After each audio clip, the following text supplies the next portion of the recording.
শুধুমাত্র এই চট্টগ্রাম রোডে আসলেই ইমার্জেন্সি লেনটা বেশি ব্যবহার করতে হয়। কারণ দেখেন, কোনো গাড়ি ডান দিকে, কোনো গাড়ি বাম দিকে, যার যেদিকে মন চায় ছুটে চলেছে। আর আমাদের মতো ছোটো গাড়ি অর্থাৎ মোটর সাইকেলের জন্য শুধু ইমার্জেন্সি লেনটাই পড়ে থাকি। কি আর করা, ডানে একজন বামে একজন, তো আমরা কি করব, এটা দিয়েই ছুটি।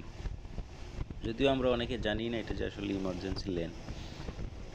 তো তারপরও যখন ইমার্জেন্সি লেন দিয়ে পার হবেন, সেক্ষেত্রে অবশ্যই সিগন্যাল দিবেন। আর সিগন্যাল বলতে শুধু হর্ন নয়, আমরা অনেকেই হর্ন বাজাই। আসলে এই সকল রাস্তাঘাটে পিছন দিক থেকে আপনি হর্ন বাজালে সামনের ড্রাইভার হয়তো বুঝতেও পারবে না আপনি কোন দিকে আছেন, সে কারণে লাইট দিয়েও সিগন্যাল দিই।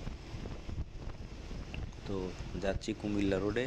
আর এই ইমার্জেন্সি লেন দিয়ে যাওয়াও একটা ভয়ঙ্কর জিনিস, কারণ এই কুমিল্লা রোডে আপনারা জানেন অনেক চুরি ডাকাতি